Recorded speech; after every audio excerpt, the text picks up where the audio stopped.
Assalamualaikum warahmatullahi wabarakatuh. Selamat pagi, siang, sore, dan malam bagi Ibu Ica dan teman-teman yang menonton. Kami dari kelompok 3, 10 IPA 4 ingin mempresentasikan hasil diskusi kami tentang mengenal manusia purba. Sebelum kita bahas, izinkan kami memperkenalkan nama. Dari saya paling ujung kanan, Roxy Atika Fazila. Di sebelah Roxy ada Anissa Nabila Ramadhani. Saya Natasha Angelina Gadis Gidayani. Saya Muhammad Rehan Al-Kafi. Saya Hans Peter Menjol. Saya Gabriel Saputra. Mari kita mulai dengan pembahasan pertama, yaitu pengertian manusia purba yang akan dilakukan oleh Natasha. Saya Natasha akan menjelaskan pengertian manusia purba. Apa itu manusia purba? Manusia purba disebut juga dengan prehistoric people atau manusia prasejarah yang sekarang dikenal dengan nama manusia praksara. Sesuai dengan namanya, manusia praksara merupakan jenis manusia purba yang hidup pada zaman sebelum mengenal tulisan. Tahukah kalian bagaimana cara mengetahui kehidupan manusia yang hidup pada masa awal? Ada dua cara. Pertama, melalui sisa manusia, tumbuhan, dan hewan yang telah membatu atau biasa disebut juga dengan fosil. Yang kedua, melalui benda-benda peninggalan sebagai hasil budaya manusia, alat-alat rumah tangga, bangunan, artefak, perhiasan, senjata, atau fosil manusia purba yang diketemukan. Sekian dari saya. Saya Muhammad Rehan Al-Kafi akan menjelaskan tentang jenis-jenis manusia purba. Yang pertama ada Meganthropus paleojavanicus. Jenis manusia purba yang paling tua atau primitif yang pernah ditemukan di Indonesia, tepatnya di Pulau Jawa. Fosil Meganthropus paleojavanicus pertama kali ditemukan oleh arkeolog von Koningswald dan Weidenreich antara tahun 1936 sampai 1941 di situs Sangiran pada formasi Kicangan. Ciri-ciri Meganthropus paleojavanicus sebagai berikut. Hidup pada masa Pleistosen awal, memiliki rahang bawah yang sangat tegap dan geraham yang besar, memiliki bentuk gigi yang homonim, memiliki otot-otot kunyah yang kuat, bentuk mukanya masif dengan tulang pipi yang tebal, tonjolan kening yang mencolok, dan tonjolan belakang kepala yang tajam serta tidak memiliki dagu. Yang terakhir, memakan jenis tumbuh-tumbuhan. Yang kedua ada Pithecanthropus. Jenis manusia purba yang fosil-fosilnya paling banyak ditemukan di Indonesia. Fosil Pithecanthropus pertama kali ditemukan oleh arkeolog dari Belanda Eugen Dubois pada tahun 1891 di Trinil, Ngawi, berupa atap tengkorak dan tulang paha. Ciri-ciri Pithecanthropus sebagai berikut. Tinggi badan sekitar 168 sampai 180 cm dengan berat badan rata-rata 80 sampai 100 kg. Berjalan tegak, volume otaknya sekitar 775 cc sampai 975 cc.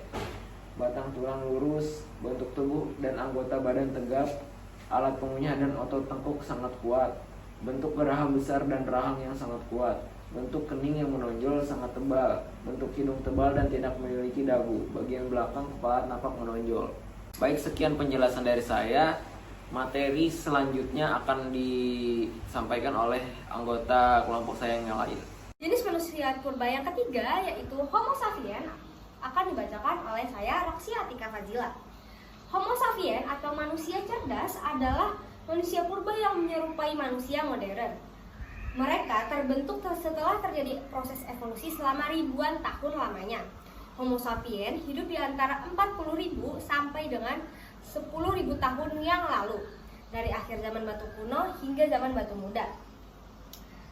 Spesies jenis ini tidak hanya mampu membuat peralatan sehari-hari, tetapi juga memiliki banyak kemampuan berpikir yang sangat baik. Tidak hanya itu, mereka sudah bisa membuat teknologi lukisan yang awet di dinding-dinding gua, seperti penemuan yang sudah kita dapatkan di berita-berita terkini. Manusia jenis ini juga telah menggunakan akal dan memiliki sifat seperti manusia modern. Ciri-ciri fisiknya juga hampir menyamai fisik manusia yang hidup di zaman sekarang. Di antara fosil yang berhasil ditemukan di Indonesia adalah jenis Soloensis dari Solo dan Wajakensis dari Wajak Mojokerto.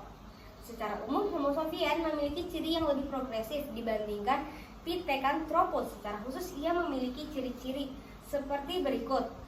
A. Volume otak bervariasi antara 10.000 sampai 1.450 cc. Hampir menyamai fisik manusia yang hidup di masa sekarang, Homo sapiens merupakan spesies yang sangat tangguh dalam beradaptasi dengan lingkungannya. Kapasitas otaknya pun jauh lebih besar daripada jenis manusia sebelum mereka. Adapun tinggi badan sekitar 130 sampai 210 cm dengan berat badan rata-rata 30 sampai 190 kg. Tulang dahi dan bagian belakang tengkoraknya sudah membulat dan tinggi. Lanjut ke manusia Homo sapiens yang dikelompokkan menjadi dua, yaitu manusia wajak seperti foto contoh fosilnya. Homo wajakensis atau manusia wajak adalah manusia purba yang pernah hidup di Indonesia. Fosil Homo wajakensis ditemukan oleh Van Heeshoff pada tanggal 24 Oktober 1888. Tunisen 1989 dalam Storm 1995 di sebuah ceruk di lereng pegunungan Karst di barat laut Kecamatan Campur Darat, Kabupaten Tulungagung, Jawa Timur. Lanjut ke manusia liang buah. Manusia liang buah adalah salah satu manusia purba yang hidup di daratan Indonesia juga. Disebut sebagai manusia liang buah karena fosil purba ini ditemukan di salah satu penggalian di kawasan liang buah Pulau Flores. Manusia liang buah juga biasa dikenali dengan sebutan Homo florensis. Homo florensis ditemukan oleh Peter Brown dan Mike J. Morwood pada September 2003. Tak lama ya. Manusia liang buah dianggap sebagai penemuan spesies baru yang kemudian diberi nama sesuai dengan tempat ditemukannya, di liang buah. Perkenalkan, nama saya Gembala Syaputra. Saya ingin menjelaskan tentang persebaran manusia purba. Sejarah tentang manusia purba dimulai dari dugaan bahwa manusia purba telah melakukan pergerakan dari Afrika Tengah ke Afrika Selatan sejak 60.000 hingga 50.000 tahun sebelum Masehi. Di tahun 50.000 hingga 45.000 sebelum Masehi, manusia purba mulai menyebar luas ke Arab, India, dan Indonesia. Dari sini, mereka kemudian mencapai Australia, Jepang, Cina, Alaska, hingga Amerika Utara. Perkembangan manusia purba terhalang oleh mencairnya suhu bumi atau sering disebut sebagai zaman es, berlangsung sekitar tahun 45.000 sampai 40.000 tahun sebelum Masehi. Persebaran manusia purba kemudian berlanjut sampai ke Kazakhstan dan Mongolia pada tahun 35.000 hingga 30.000 sebelum Masehi. Sejak saat itu, manusia purba dari Kazakhstan atau Kaukasoid menyebar ke Eropa. Penyebaran terus terjadi hingga pada 20.000 sampai 10.000 sebelum Masehi. Manusia purba menduduki wilayah Afrika Selatan. Pergerakan manusia purba terus terjadi hingga menguasai seluruh daratan bumi pada tahun 10.000 sebelum Masehi.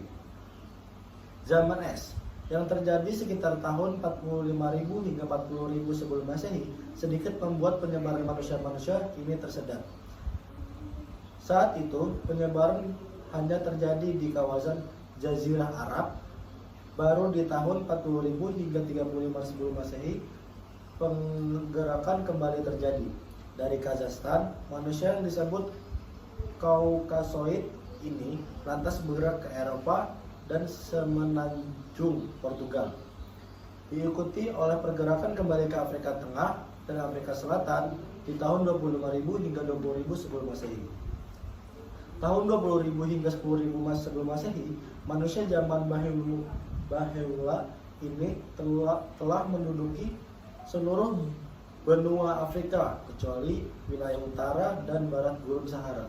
Sementara itu, yang berasal dari Asia Tengah bergerak ke Alaska tahun 10.000 sebelum Masehi. Persebaran ke berbagai wilayah kembali terjadi.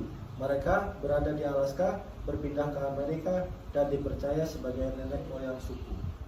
Saya Hans Peter Umbangaol akan menjelaskan tentang materi perdebatan antara Pithecanthropus ke Homo erectus.